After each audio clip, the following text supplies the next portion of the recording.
BJP ಅವ್ರು ಹೇಳಿದ ತಕ್ಷಣ ನಾವು ಕೊಡ್ಬೇಕಂತ ಏನಿಲ್ಲ. ನಮ್ಮನ್ನು ಗೆಲ್ಸೋರು ಈ ರಾಜ್ಯದ ಜನರು. ಬಿಜೆಪಿ ಅವ್ರನ್ನ ಸೋಲ್ಸಿರೋವ್ರ ಮಾತನ್ನ ಕೇಳಬಾರ್ದು ಅಂತ ಹೇಳಿ ರಾಜ್ಯದ ಜನರು ಹೇಳಿದ್ದಾರೆ. ಸೊ ನೀವು ಇನ್ಮೇಲೆ ಅದ್ರ ಬಗ್ಗೆ ಪ್ರಶ್ನೆ ಕೇಳಕ್ ಹೋಗ್ಬೇಡಿ. ಈ ದೇಶದೊಳಗೆ ಕಾನೂನು ಇದೆ ತಾನೆ, ನಿಮಗೆ ಬೇರೆ ಇದೆಯಾ? ನಿಮಗೇನು ಬೇರೆ ಇಲ್ಲಲ್ಲ. ನಿಮಗೇನು ಕಾನೂನು ಇದೆ ಅದು ಸಿದ್ದರಾಮಯ್ಯ ಅವ್ರಿಗೆ ಇರ್ತದೆ. ಏನಾಗಲ್ಲ, ಏನು ತಲೆ ಕೆಡ್ಸ್ಕೊಳ್ಳೋದು ಬೇಡ, ಆರಾಮಾಗಿದೆ, ಏನು ತೊಂದರೆ ಇಲ್ಲ. ನಿನ್ನೆ ಎಲ್ಲ ಬ್ರೀಫಿಂಗ್ ಸಿದ್ದರಾಮಯ್ಯ ಸಾಹೇಬ್ರೆ ಕೊಟ್ಟಿದ್ದಾರೆ. ಎಲ್ಲ ಫುಲ್ ಪಾರ್ಟಿ ಲೀಡರ್ಸು, MLAಸು, ಕಾರ್ಯಕರ್ತರು, ರಾಜ್ಯದ ಜನರು ಅವ್ರ ಜೊತೆಗಿರ್ತಾರೆ. ಏನೂ ಆಗಲ್ಲ. ಏನಾದರೂ ಹಂಗಾದ್ರೂ ಗೆದ್ದು ಬರ್ತಾರೆ, ಅದೇನು ತೊಂದರೆ ಇಲ್ಲ. ಇನ್ನು 4 ವರ್ಷ ಮಾಡ್ಕಿಂತ ಕೂತ್ಕೊಳ್ಳೋಕೆ ಹೇಳಿ, ಏನು ತೊಂದರೆ ಏನಿಲ್ಲ, ಮಾಡಲಿ, ನೋ ಪ್ರಾಬ್ಲಮ್. ಆದರೆ ಅದಕ್ಕಿಂತ ಮುಂಚೆ BJP ಅವರು ಪಾದಯಾತ್ರೆ ಮಾಡಿದ್ರಲ್ಲ, ಬೇಲ್ ಮೇಲೆ ಯಾಕೆ ಓಡಾಡ್ತಾರಂತೆ? ಕುಮಾರಸ್ವಾಮಿ ಅವರು ಯಾಕೆ ಬೇಲ್ ಮೇಲೆ ಇದ್ದಾರಂತೆ? ಯಾಕೆ ಮುನಿರತ್ನ ನಮ್ಮ ಒಳಗಡೆ ಇದ್ದಾರಂತೆ?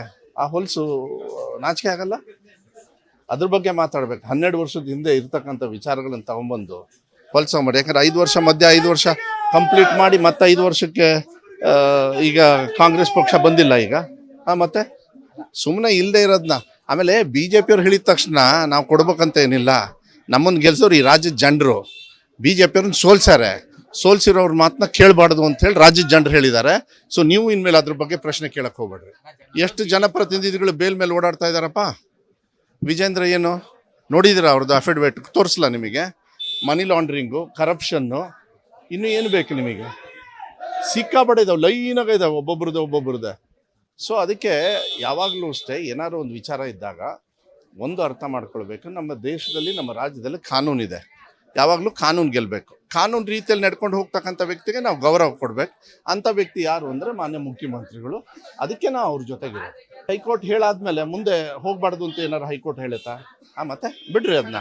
ಇನ್ನು 4 ವರ್ಷ ಐತೆ, ಮಾಡ್ಕೊಳ್ಳಿ. ನಮ್ಮ ದೇಶದೊಳಗೆ ಪ್ರೊಟೆಸ್ಟ್ ಮಾಡೋದಕ್ಕೆ ಎಲ್ಲರಿಗೂ ಸಂವಿಧಾನದ ಹಕ್ಕು ಬಾಬಾ ಸಾಹೇಬ್ ಅಂಬೇಡ್ಕರ್ ಅವ್ರು ಕೊಟ್ಟಾರೆ. ಅಂಬೇಡ್ಕರ್ ಅವ್ರದ್ದು ಫೋಟೋನ ಆಚೆ ಹಾಕಿದ್ರಲ್ಲ BJP ಅವರು, ಅವರಿಗೆ ಆ ಹಕ್ಕನ್ನು ಕೊಟ್ಟಿರೋದು ಅವರೇ. ಇವತ್ತಾದರೂ ಉಪಯೋಗ ಮಾಡ್ಕೊಳ್ಳಿ ಅವರು. ಅದನ್ನ ಭಾಳ ಫಾಸ್ಟಾಗಿ ಮಾಡ್ತಾ ಇದ್ದೀವಿ. ಒಂದು 5,000 ಜನರು ಎಸ್ಪೆಷಲಿ ಹೈದರಾಬಾದ್ ಕರ್ನಾಟಕ ಏರಿಯಾಗೆ ಈ ತಿಂಗಳು, ಮುಂದಿನ ತಿಂಗಳು ಒಳಗೆ ಆ ನೇಮಕಾತಿ ಪ್ರಕ್ರಿಯೆ ಸ್ಟಾರ್ಟ್ ಮಾಡ್ಬೇಕಂತ ಇದ್ದೀವಿ. PUCನೂ ಕೂಡ ಒಂದು 8,000 ಚಿಲ್ಡ್ರೆ ಲೆಕ್ಚರರ್ದು ಅವ್ರದ್ದು ಕೂಡ ಕ್ಲಿಯರ್ ಮಾಡ್ತಾ ಇದ್ದೀವಿ.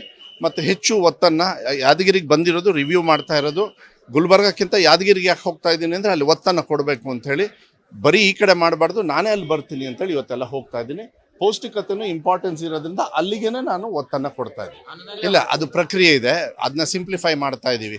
ಅದನ್ನು ಏನಾಗೋದು, ಮುಂಚೆ ಎಲ್ಲ ಬೇರೆ ಬೇರೆ ಅವ್ಯವಹಾರಗಳು ನಡೆಯೋದು, ಅದನ್ನೆಲ್ಲ ಸ್ಟ್ರಿಕ್ಟ್ ಮಾಡಬೇಕು. ಇಲ್ಲಾಂದರೆ ಏನಾಗ್ತದೆ, ಸರಿ ಆಗೋದಿಲ್ಲ.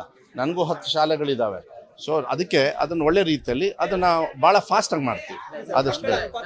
ಅಲ್ಲ ರೀ, 9 ವರ್ಷ ತಗೊಳ್ದೇ ಇರೋದನ್ನ ಮಧು ಬಂಗಾರಪ್ಪ 5 ವರ್ಷಕ್ಕೆ ಮಾಡಿದಾನಲ್ಲ, ಅದಕ್ಕೆ ಥ್ಯಾಂಕ್ಸ್ ಹೇಳಲ್ಲ. ಲೇಟ್ ಆಗ್ತಾ ಇದೆ ಏನಿದು? ಮೋಸ್ಟ್ಲಿ ನೀವು ಅರ್ಜಿ ಹಾಕೋರ ಕಾಣಿಸ್ತೀರ. ಅದಕ್ಕೆ ನೀವು ಎಲ್ಲದನ್ನೂ ಬ್ಯಾಲೆನ್ಸ್ ಮಾಡ್ತೀವಿ.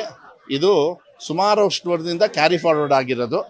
ಸೊ ನನ್ನ ಸಮಯದಲ್ಲಿ ಎಲ್ಲ ಸರಿ ಮಾಡ್ತಕ್ಕಂಥದ್ದು, ಸಮಾನತೆ ತರ್ತಕ್ಕಂಥದ್ದು, ಅಕ್ಷರ ಆವಿಷ್ಕಾರ ಅಂತ ಒಂದು ಕಾರ್ಯಕ್ರಮದಲ್ಲಿ ಇಡೀ ರಾಜ್ಯದಲ್ಲಿ, ಇಲ್ಲಿ ಪಕ್ಕದಲ್ಲೇ ಶರಣ್ ಅವರು ಇದ್ದಾರೆ, ನಿಮ್ಮ ಕ್ಯಾಮ್ರಾಗೆ ತೋರಿಸ್ತಾ ಇಲ್ಲ, ಹೈಯೆಸ್ಟು ಸಿದ್ದರಾಮಯ್ಯ ಅವ್ರ ಸರ್ಕಾರದಿಂದ ಇವತ್ತು ಏನೋ ಆರ್ಟಿಕಲ್ ಸ್ಪೆಷಲ್ ಗ್ರಾಂಟ್ ಇದೆ, ಅದ್ರ ಮೇಲೆ ಅವ್ರಿಗೆ ಸಿಗ್ತಾ ಇದೆ 75, 80, 100 ಕೋಟಿ. ಯಾಕೆ ಮಾಡ್ತೀವಿ? ಅದರೊಳಗೆ 25% ಯಾಕೆ? ಅಜಯ್ ಸಿಂಗ್ ಅವರು ಅದಕ್ಕೆ ಅಧ್ಯಕ್ಷರಿದ್ದಾರೆ. ಯಾಕೆಂದರೆ